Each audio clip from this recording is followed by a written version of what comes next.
morning, good afternoon or good evening, wherever you might be. In part 4 of Excel for absolute beginners, we'll start looking at charts, sometimes called graphs. What is a chart or graph? Well, it is purely a visual representation of the trend in numbers, or perhaps the trend in data, generally numbers. If I put a lot of numbers in front of you on a worksheet and said to you, show me the trend in those numbers, you may well have difficulty in doing so, because the way our brain works is that we need to see a visual representation, some kind of graphic, and that of course is where the word comes from, graphs, graphic. So let's see how we can create this visual representation. First of all, we'll look at some rules. Always remember the golden rule of all computing: select then do. Never truer than when we're creating charts. You'll also see that you must have the same number of rows selected in any columns that are involved in your chart. After selecting the data you want to chart, click Insert Chart and choose the type of chart that you want. We'll be using a simple column chart, but in the editing section I'll show you how to change the type of graph that you are looking at. So here is a set of data, some salespeople across 4 weeks, and I want to chart how they relate to each other. So what I'm going to do is to follow this rule number 2, where I must have the same number of rows selected in all the columns. So even though I want to chart Tom, Mary, Sue and Bill against each other for weeks 1, 2, 3 and 4, I have to make certain that I include this cell, E3, because unless I do, the chart will not present correctly. So all I need to do is to drag through the cells, thus, and then go to the insert command. Now bear in mind that I'm using Excel 2013, so when I click insert I'm given some recommended charts here, but so that this tutorial covers earlier versions of Excel, I see here that I have the ability to insert a column chart. So let's click the drop arrow and see what's available. Well, here is a 2-dimensional set of column charts, and as I hover my mouse over before I choose, I get a preview of how the chart would look. I'm going to choose this one here. So as soon as I click my mouse, there is my chart. Now I see that the word salesperson, which was in the cell that I selected in E3, doesn't appear. I purely used it to enable me to have this chart present correctly. Now at this stage, don't worry too much about chart colors here or the fact that there's no chart title. We'll look at that in the editing section. Now I can see that when I point near the top right hand corner of the chart, that I can move it around and drop it wherever I wish on my worksheet. I can also, when I release the mouse, I can see that I can resize the chart.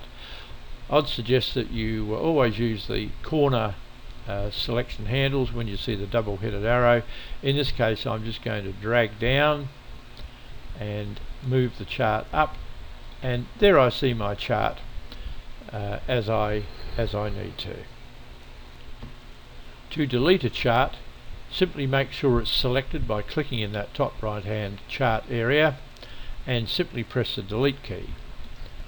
Now we'll click away to deselect, and this time what I want to do is to chart each of the salespeople against each other for, we'll say, week 2.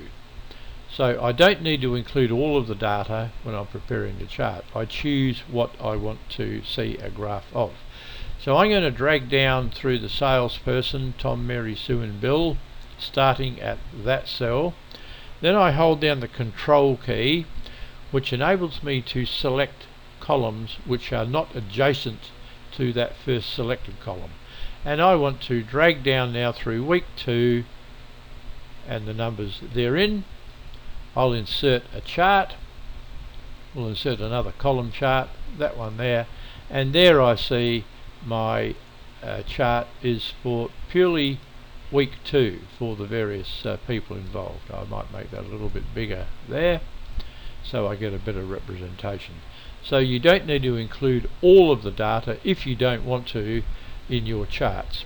But remember that in week 2 there were 1, 2, 3, 4, 5 rows, and even though there were only 4 salespeople, I added this 5th cell in. It doesn't appear anywhere, but it enables the chart to appear correctly. Now I'm going to show you what happens if you don't have the same number of rows in each of the columns in your chart.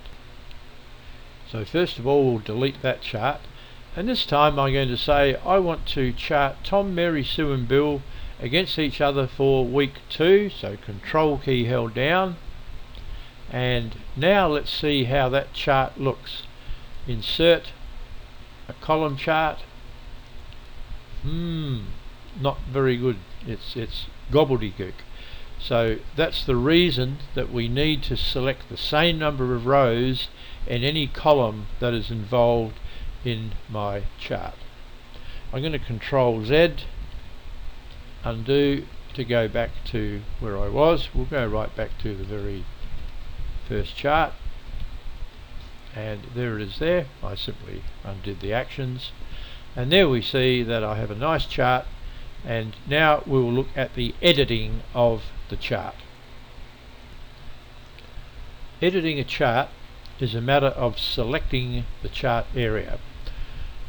What I mean by that is when I click in the chart here, watch what appears at the top of the ribbon, just above the ribbon. So when I click in the chart, I see 2 extra tabs, the Design tab and the Format tab. We're going to look at the Design tab first, and when I click on Design, there I'm given a ribbon which is appropriate to the chart that I selected. And I'll see here, and this is the type of thing you can play about with. Here I see the chart styles, and as I hover over a chart style, I see that I can have the chart presented in different ways. Also, I see here that I can switch the rows and the columns, and if I do that, I get week 1, week 2, week 3, etc. down the bottom. Let's click off that again.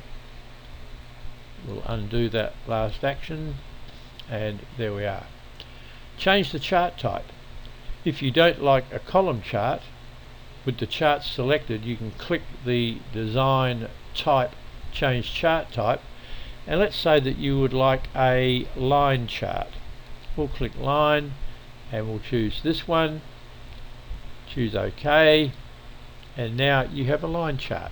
A little bit more difficult to read than the column chart, but just to show that you can change the chart type. I'm going to undo that last action, Control Z, to put my column chart back. Now I'm going to say Format, and the format allows me to do lots of things. It enables me to change the shape outlines, the shape effects, etc. I can use quick styles here for word art. I can format a selection. This is fairly important. So let's say I don't like that particular blue. When I click on a series, they are called series, then I see that the series I selected or clicked on becomes selected. Now I'm going to format that selection, and I'm going to change the color, the fill color, the fill, and I'm going to say solid fill, and the color, I don't want blue, I'm going to change it to a very bright red, and there we are. Now these areas here, you'll find that there are a number of uploads on my channel. Just search for charts or graphs and you'll be taken to the various videos which will take you that further step up to more advanced situations. So we'll close that. If you don't have Excel 2013, the way to do it is to right click on a series and then format data series, and you'll be able to change the color in a similar way to what we saw. Okay, that's enough for you to digest at the moment. Thank you for watching. Don't forget to practice. This particular file is fully downloadable for free from the description that you see, from the link that you see in the description below the video itself. Again, thank you for watching. We'll see you next time. Bye for now.